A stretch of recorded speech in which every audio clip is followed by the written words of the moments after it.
So I mentioned before, one of the things that Nagaraj used to say, there is no progress without giving up. Now, even giving up, it's withdrawing energy. You mean like lose interest?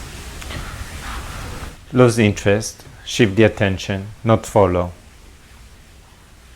Detach from the personality. Not to get the personality detached from something. Detach the personality itself from the personality. Detach from the Personality. Consciousness illuminates all. So it's easy to say that consciousness, through whatever means, has produced all this that we call life. No. No.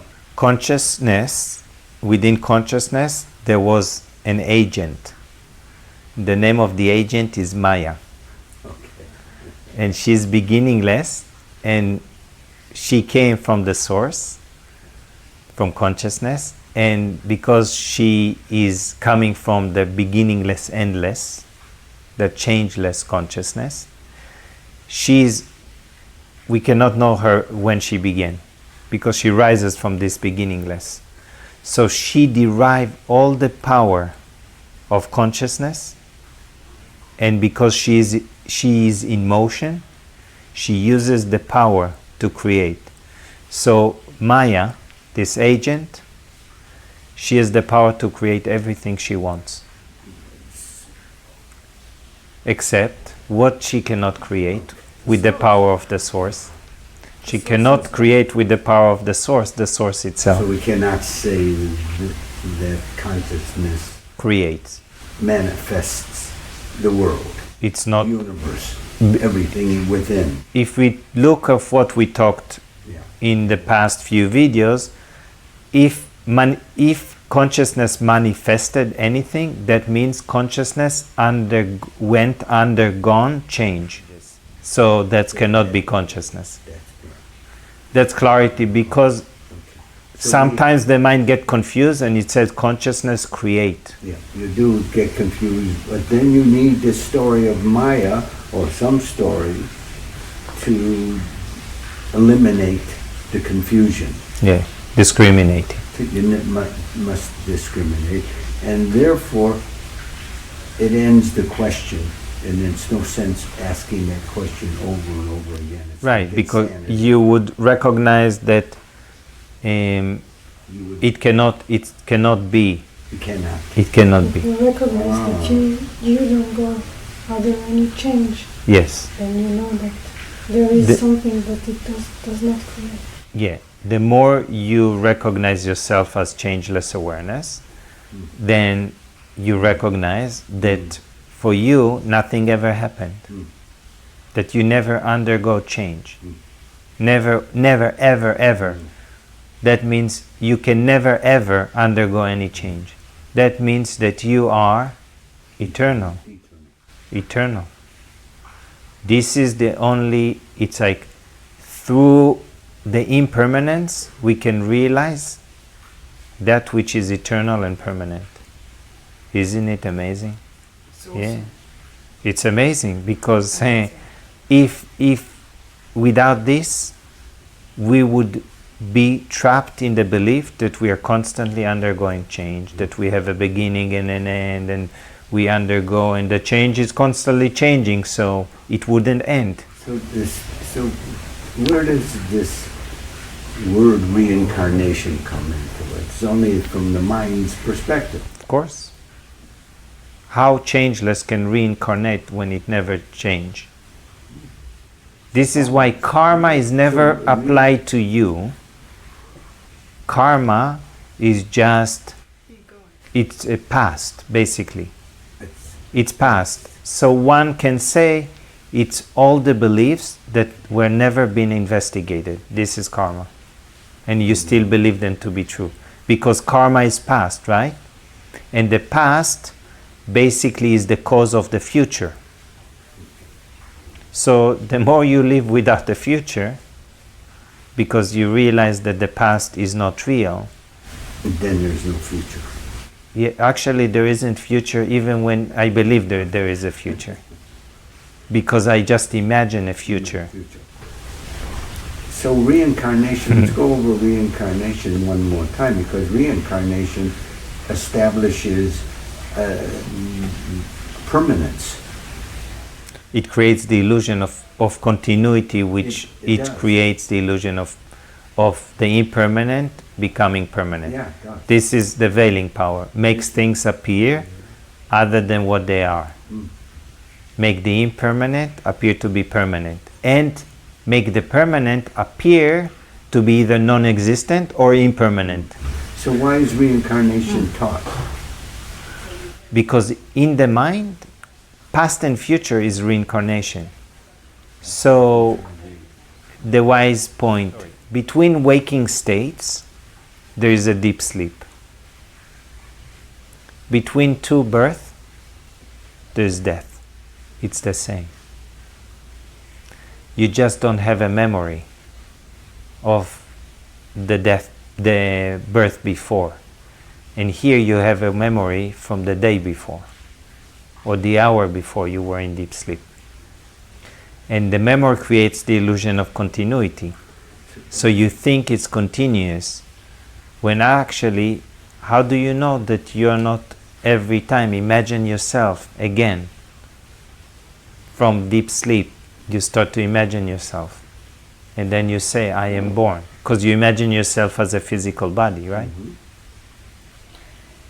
So they say, between two waking states, there is deep sleep.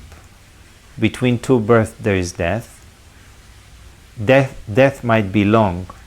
Deep sleep might be short. They're actually the same. Timeless. No, they're still bound to time, because in deep sleep it's a certain amount of time. It's still a state that undergoes change, because when waking state begins, the deep sleep is non-existent. When the dreaming state begins, there's no waking state, no dreaming, no deep sleep state. And when there is deep sleep state, there is neither waking state nor dreaming state. So one can cancel the other two. How can the time be the same then? So still there is ignorance in deep sleep and in death. Okay. So that way it can perpetuate the illusion of continuity. And what creates the illusion, what creates reincarnation is desire. So this has been taught, reincarnations, it's in, right? Yeah. In the knowledge, they just touch it briefly, and they direct you back to yourself, which never moved, immovable awareness, so it never undergo change. Then the question is, where does the mind go? When the body decays and goes, it's an it's connected to it, cellular-wise, but it's not the body. What happens then to that energy? Because it believes itself as an entity, separate entity, it moves in space. It can move in space. And there are different spaces. I realize different things when there's universal knowledge opens inside you. I saw different things, yet it's all conceptually and energetically, and it's better not to go into it because it brings more ideas that are not necessary. Because it's still in the dream world, and we have to realize that in the dream world there are many dimensions. There are many worlds. I'm not sure even how many worlds. Some sages saw all the worlds, all the dimensions of worlds. Yet the truly wise one negated these worlds as well, because they brought the mind to sink within awareness. Because so those are traps. Yeah, not necessary to even realize that. Mm-hmm. So this morning, I'm never sure, but I think I was dreaming. I cannot remember the dream. But what I do remember is thinking that I should be in awareness during the dream. Okay, that means your mind is more directing to awareness. The more presence there is in the waking state, it will start to permeate into the dreaming state and the deep sleep state. That's why it's really key to hold, once it's possible for one, or fix the attention continuously in the presence of awareness. So there would be, in the beginning, it's like, oof, I can't hold the attention, I'm getting tired, it's too intense.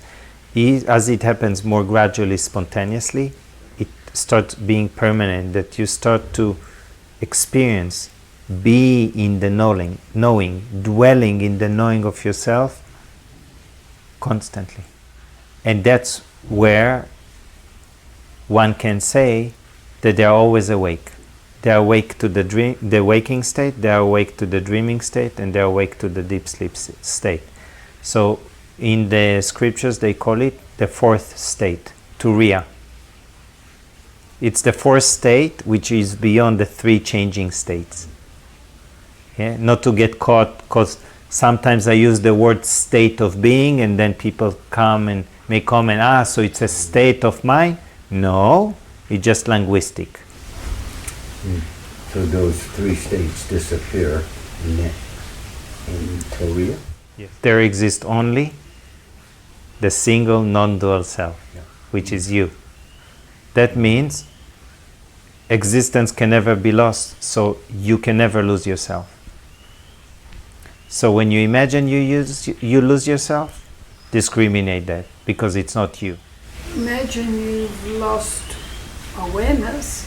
Is that what you mean? No, when you imagine that you lose yourself, that means it's not the self that you lose. You just lose a conceptual image of yourself. Okay. Even sometimes people, or suicidal thoughts, is just the ego start to realize, I'm dying.